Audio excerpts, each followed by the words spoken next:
जय श्री गणेश। नमस्कार, मैं आचार्य संजय द्विवेदी। मेरे समस्त प्रबुद्ध दर्शकों का मेरे चैनल पर हार्दिक स्वागत है। प्रिय दर्शकों, आज मैं शनिदेव के वक्री काल के प्रभाव को लेकर आपके सम्मुख उपस्थित हूं। नवग्रहों में न्यायाधीश शनिदेव वक्री अवस्था में आ रहे हैं। वक्री अवस्था एक ऐसी अवस्था जहां पर ग्रह अपने प्रभाव को बढ़ा लेता है, क्योंकि उसकी गति मंद हो जाती है। जब वो स्लो मूविंग हो जाता है तो उसके प्रभाव में वृद्धि हो जाती है, उसका सामर्थ्य बढ़ जाता है।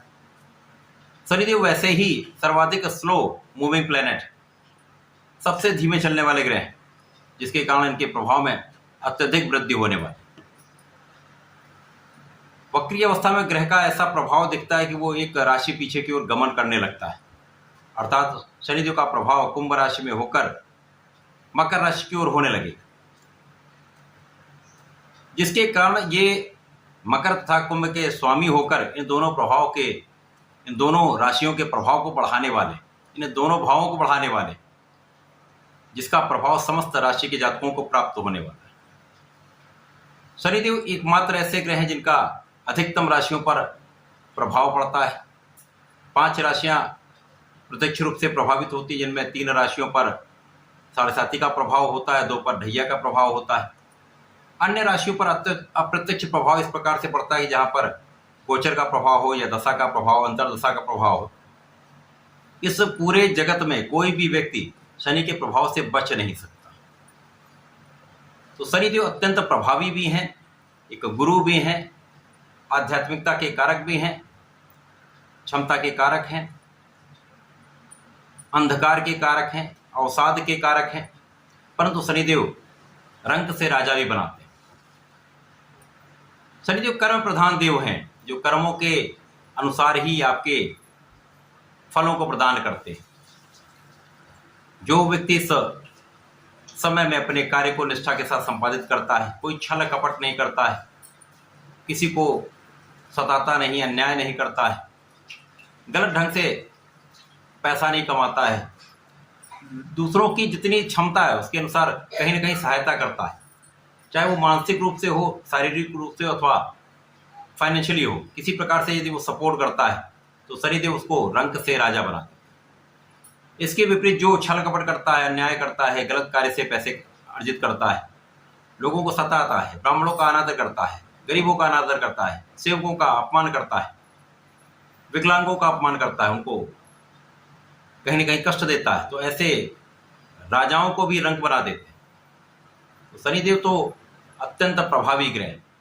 अब शनिदेव जब वक्री अवस्था में आई तो 100% इनका प्रभाव कई गुना बढ़ने वाला है। वर्तमान समय में अपनी मूल त्रिकोण राशि में है, वैसे ही बलशाली हैं। अब ये महाबलशाली शनिदेव हो रहे हैं। महाबलशाली शनिदेव का प्रभाव निश्चित रूप से अत्यंत विशेष रहने वाला है। आज मैं मिथुन राशि के लिए शनिदेव के इस वक्री काल का किस प्रकार का प्रभाव प्राप्त होने वाला है, इस समय का आप कैसे लाभ लेने वाले हैं, इस समय को कैसे आप उपयोग करें कि इस समय का विशेष रूप से आपको लाभ मिल सके, समस्याओं का निराकरण किस प्रकार से करना है, संपूर्ण विश्लेषण मैं पूर्ण तरीके के साथ करने जा रहा हूं। प्रिय दर्शकों, चूंकि ये लंबी अवधि का एक गोचर काल होता है, शनिदेव 2.5 वर्ष किसी राशि में गोचर करते हैं, इसी प्रकार से इनके वक्री काल भी 140 दिन के आसपास का है। 29 जून को प्रारंभ होकर ये 15 नवंबर तक रहने वाला है। तो इस लंबे अवधि के लिए आप अपने लग्न राशि के अनुसार तथा जन्म राशि के अनुसार, दोनों के अनुसार देख सकते हैं। अर्थात यदि आपकी मिथुन लग्न है अथवा मिथुन राशि है तो इस राशिफल को आपको अवश्य देखना चाहिए।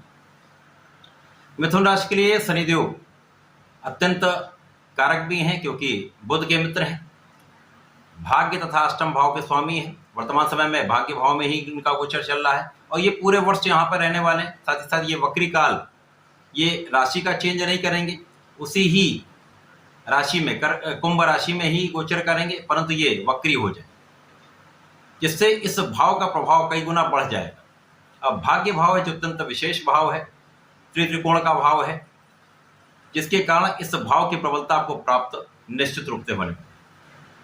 शनिदेव की इस वक्री काल में आपका भाग्य महाबलशाली होने वाला है। महाबलशाली शनिदेव इस समय आपका संपूर्ण साथ देने वाले हैं। यहाँ पर अब आपका कर्म क्षेत्र विशेष होने वाला है। इस वक्री काल में आपके कर्म क्षेत्र जो कहीं ना कहीं उतार चढ़ाव की स्थिति आ रही थी वो भी दूर होगी। लोगों के साथ आपका सामंजस्य अच्छा हो जाएगा। आपके प्रोफेशन में, आपके कार्य क्षेत्र में, आपकी नौकरी में, आपके व्यापार में आपकी उन्नति यहाँ पर प्रारंभ हो जाएगी। एक लंबी अवधि के बाद जो 4-5 महीनों का डिस्टर्बेंस रहा है, मिथुन राशि के लिए एक अच्छा समय आ रहा है, जहाँ पर शनिदेव का प्रभाव आपके कार्य क्षेत्र को विशिष्टता देने वाला है। बड़ा स्पेसिफिक आप हो जाएंगे, क्योंकि इस समय में जो आपने सीखा है उसका आप उपयोग करने वाले, जो गलतियां आपने करी उनको सुधार कर आप आगे बढ़ने वाले, वेल प्लान्ड वे में आप कार्य करने वाले, तो विशेष रूप से आपको सफलता यहाँ पर मिलने वाली। यहाँ पर जो अभी लाभ भी कम अधिक हो रहा था, आपका लाभ यहाँ पर विशेष रूप से बढ़ने वाला है। आपकी इनकम में वृद्धि तो तय है। शनिदेव का प्रभाव यहाँ पर विशेष ज्ञान में वृद्धि करने वाला है। आपका इंट्यूशन श्रेष्ठ हो जाएगा। वैसे भी मिथुन राशि के लिए शनिदेव का प्रभाव एक विशेष रूप से आपको प्रबल करता है, क्योंकि आध्यात्मिकता के गुण के कारण अथवा आपके मानसिक दृढ़ता के कारण अथवा अंतर्मन की जो शक्ति है उसके कारण आप अत्यंत विशेष होते हैं। शनिदेव का प्रभाव आपको रिसर्च के कार्य में विशेष रूप से आगे बढ़ाने वाला है। विशेष रुचि के कार्यों में आपका मन लगेगा। कुछ विशिष्ट ज्ञान लेने में आपका मन लगेगा। आध्यात्मिकता के क्षेत्र में, तंत्र मंत्र के क्षेत्र में, इसी प्रकार से जो भूगर्भ क्षेत्र है, आर्कियोलॉजी है, इस क्षेत्र में जो लोग हैं, खदान के क्षेत्र में जो लोग हैं, उनको विशेष रूप से बड़ा लाभ यहाँ पर प्राप्त होने वाला है। उनके ज्ञान में भी वृद्धि होगी, उनके धन में भी वृद्धि होगी, उनका लाभ विशेष रूप से बढ़ने वाला है। शनिदेव का प्रभाव आपकी आयु की संपूर्ण सुरक्षा करने वाला है। यहाँ पर आपकी स्वास्थ्य समस्याएं ना के बराबर होंगी। साथ ही साथ यहाँ पर इस समय में शनिदेव का प्रभाव कुछ आकस्मिक लाभ दिलवाने वाला हो। आकस्मिक लाभ किस प्रकार का मिल सकता है? कोई ऐसा रिसर्च कार्य जो आपने किया उससे विशेष लाभ मिल सकता है। जो आपका विशेष ज्ञान, उससे अचानक कुछ बड़ी आप प्रतिष्ठा का अर्जन कर सकते हैं, लाभ मिल सकता है। इसी प्रकार से आध्यात्मिकता में आपका मन लगेगा, पूजा पाठ में आपका मन लगेगा। आध्यात्मिक क्षेत्रों में विशेष रूप से प्रगति का यहाँ पर आपको अवसर मिलेगा। आप धर्माचरण करेंगे, धर्म के मार्ग पर चलेंगे, निष्ठा के साथ कार्य करेंगे, तो इस समय में आपकी प्रगति तो निश्चित होने वाली है। शनिदेव का प्रभाव लाभ भी बढ़ाने वाला है, आपका परिश्रम भी कई गुना बढ़ाने वाला है। आप महापराक्रमी हो जाएंगे, लोगों का सहयोग भी मिलेगा, भाई बहनों का सहयोग भी प्राप्त होता है। इस समय में आपके अच्छे मित्रों का सहयोग आपको प्राप्त होता है। शनिदेव का प्रभाव यहाँ पर आपके परिश्रम से आपके कार्य क्षेत्र को अत्यंत ऊंचाइयों पर पहुंचाने वाला है, आपको बहुत प्रगति कराने वाला है, यश की प्राप्ति कराने वाला है। साथ ही साथ यहाँ पर आपके स्वास्थ्य समस्याएं दूर होंगी। आप यहाँ पर अपने ऋण को चुका पाएंगे। आप अपने यहाँ पर शत्रुओं पर संपूर्ण विजय पा पाएंगे। शत्रुओं का तो विनाश तय है। यहाँ पर महाबलशाली शनिदेव आपके शत्रुओं का विनाश कर देंगे। कुछ ऋण बढ़ सकता है, लेकिन जिन लोगों को ऋण की आवश्यकता है वही यहाँ पर ऋण लेने का प्रयास करें। यदि प्रयास करेंगे, किसी अच्छे संस्था से प्रयास करें, तो आपका प्रयास सार्थक भी होगा। आप अपने कार्य क्षेत्र उसको विस्तार में लगा सकते हैं।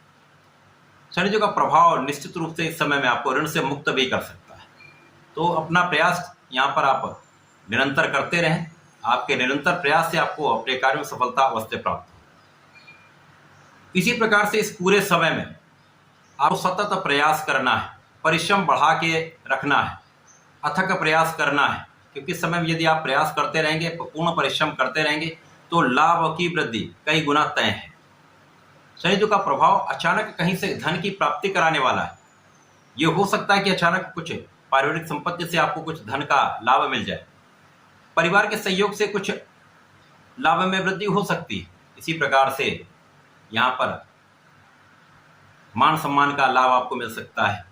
अचानक आपके जीवन में कुछ ऐसे अवसर आपको मिल सकते हैं, अपॉर्चुनिटीज मिल सकती है, जहाँ पर आपको आगे बढ़ने का मार्ग प्रशस्त हो जाए। तो शनिदेव का ये वक्री काल जो मिथुन राशि के लिए बन रहा है, वो आपके परिश्रम को सार्थक करने वाला है। केवल इस समय में आपको नियमित रूप से भगवान श्री गणपति के शरण में रहना चाहिए। नित्य संकर नाशन श्री गणेश स्तोत्रम का पाठ करना चाहिए। ओम गंग गणपतये नमः का कम से कम 1 माला का जप कर लें। इस समय में शनिदेव के महामंत्र का ओम शम शनिश्चराय नमः का यदि केवल शनिवार यदि आप 3, 7 या 9 बार 9 माला का जाप कर लेते हैं तो विशेष प्रगति भी होगी, आपके अवरोध दूर हो जाएंगे, आपके कार्य में संपूर्ण सफलता भी मिलेगी। तो ऐसा करके इस समय का उपयोग करें, लाभ लें। धन्यवाद, नमस्कार।